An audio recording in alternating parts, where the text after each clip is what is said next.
Europa versus Estados Unidos. Tampoco es ningún descubrimiento que actualmente las startups se están yendo a Estados Unidos. Según datos del World Economic Forum, las startups europeas se van ahora un 64% en etapas semilla o presemilla, una diferencia respecto a años anteriores. ¿Puede que uno de los factores sea la regulación? Pues hoy tenemos a Ignacio Estradé, socio fundador de Estradé Law Firm, que nos viene a contar qué está ocurriendo.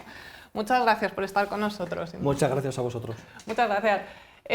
Bueno, como decía, no es un descubrimiento para nadie, ¿no? que estamos viendo casi, diría, una estampida de talento europeo hacia Estados Unidos.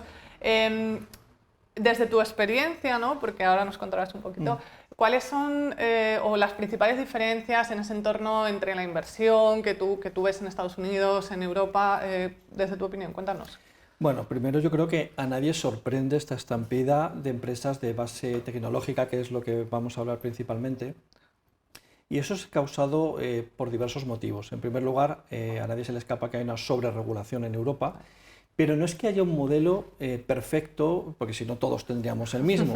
Entonces, lo que pasa es que el foco es diferente. En Europa tratamos de proteger sobre todo al consumidor, hay una gran visión de proteger también el medio ambiente, la sostenibilidad, la gobernanza de las empresas, mientras que en Estados Unidos el foco está claramente en el desarrollo de la innovación y aquí hay muchas trabas, que luego lo seguiremos conversando, a nivel administrativo, a nivel legal, etc. Otras trabas que hay aquí que hacen que las empresas de base tecnológica se vayan es que estamos muy poco armonizados realmente en la Unión Europea en contra de lo que la gente piensa. Aquí, si una empresa quiere escalar inicialmente, que sería lo lógico, por ejemplo, a un país vecino, pues se encuentra que la regulación en materia, cualquier materia que afecta a la empresa, es totalmente diferente. Aparte de eso, no retenemos el talento tampoco. Europa tiene una base de población absolutamente altamente cualificada, incluso más que Estados Unidos, pero por diferentes factores no los solemos retener. Y luego, por último, tenemos un gran problema con la financiación. La financiación en Europa en general, en España mucho más, es muy conservadora, mientras que el capital riesgo, que es el que buscan estas empresas de corte, digamos, tecnológico, buscan más capital riesgo que en Estados Unidos están absolutamente acostumbrados a financiarse con este tipo de modelos. Si a esto le sumamos que la regulación en Europa no diferencia muchas veces en que las necesidades de una empresa pequeña versus una grande no es la misma, evidentemente la huida está prácticamente garantizada en estos momentos. Y, lógicamente, el hecho de que en Estados Unidos tengan el polo en la innovación, la capital ahora mismo de la innovación, hay cosas en Asia, pero en Estados Unidos, sobre todo en San Francisco, donde tengo yo bastante experiencia ahora mismo, que vive un momento nuevamente muy dulce, pues hace que ya atraiga per se el que las empresas se instalen allí. Y esa atracción que nos están ganando, ¿no? Y todo esto que nos cuentas, costes, burocracia. Me ha sorprendido además lo de que no se diferencia entre empresas grandes y pequeñas, que coincido completamente, ¿no?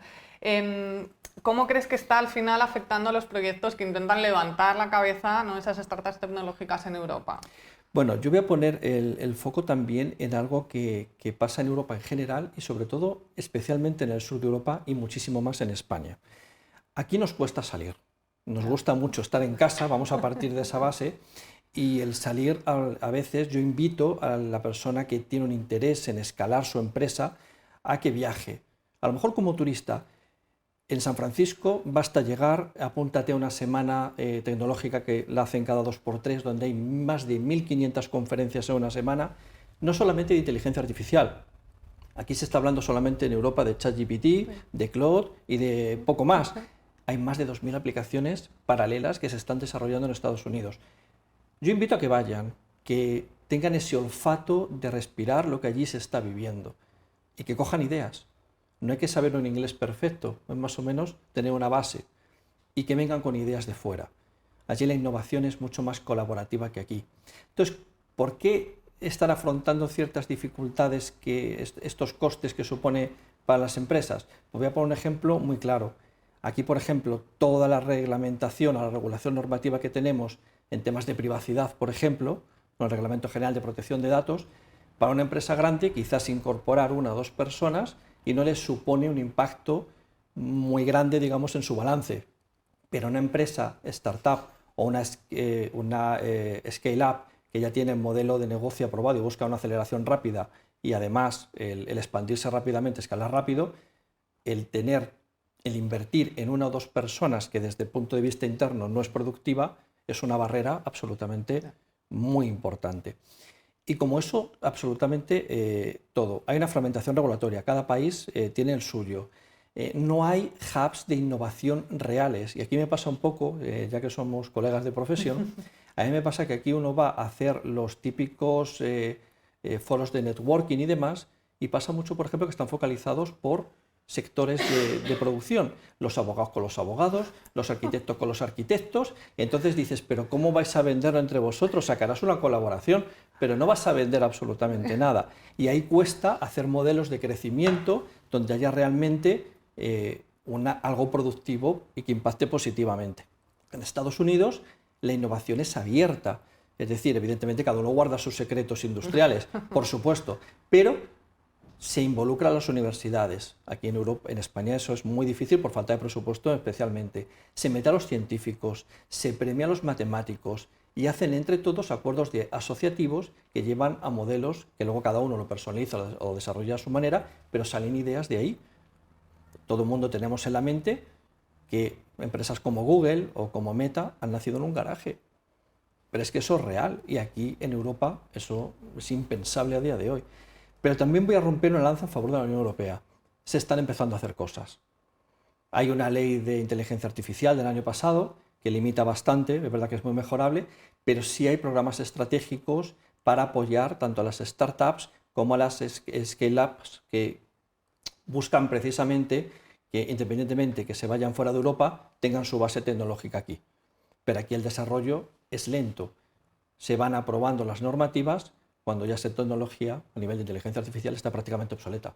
Y eso es una de las grandes barreras que hay. En Estados Unidos es autorregulación prácticamente, no hay una ley federal que regule ciertas cosas, sino que son las propias agencias las que van dictando ciertas directrices. Tiene todas sus ventajas y sus inconvenientes, por supuesto. Y de estas, bueno, no sé, inmensa regulación que tenemos en Europa, porque los últimos años en este campo ha sido abismal, ¿cuál dirías desde tu perspectiva que esta es la más incómoda, voy a dejarlo ahí, ¿no?, para poder desarrollar un proyecto? Hay muchas realmente, pero aquí a veces confundimos el que, por ejemplo, hay clientes que me dicen, bueno, pero es que aquí en España ahora, o en Europa, tenemos la ventanilla única o el CIRCE para crear una sociedad. Ya, pero es que, bueno, es que es lo minimísimo. Aquí lo que hablamos es que no podemos tener la misma legislación para tamaños diferentes de empresas, que para mí es lo más importante.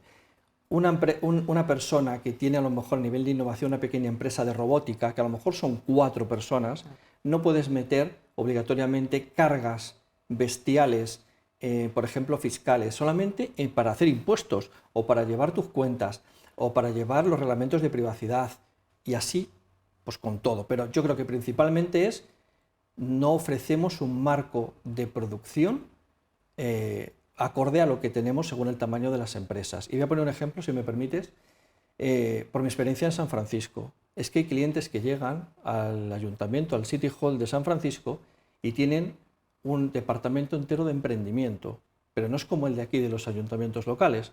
Es que allí lo que te pregunta, y si te pilla el alcalde que hay ahora, te lo pregunta la alcaldesa que había antes, ¿qué necesitas para instalarte aquí? Es que esa es la pregunta que hacen. ¿Qué vas a producir? ¿Qué necesitas? Te ayuda a buscar un sitio donde instalarte. ¿Cuánta gente me vas a contratar?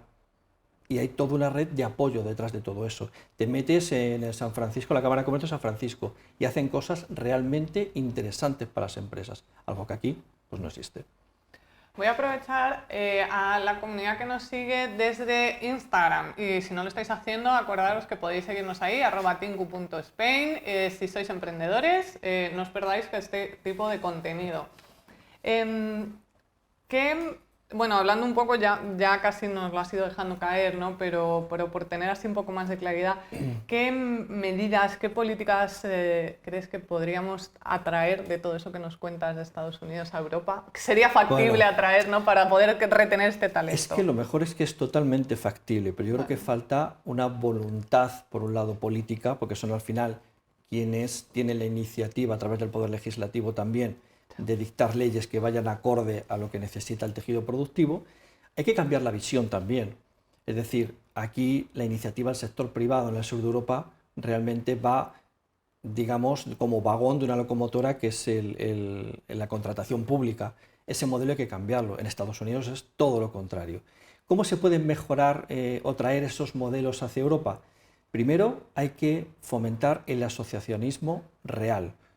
Es lo que hablábamos antes. Si yo solamente me junto con abogados, si soy arquitecto y me junto solo con arquitectos, pues puedo aprender de esas personas, pero quiero escuchar ideas que vienen de otros sectores y que me pueden aportar muchísimo valor a mí, porque la diferencia en un mercado tan competitivo está en el valor añadido que le ofrecemos a lo que hacemos.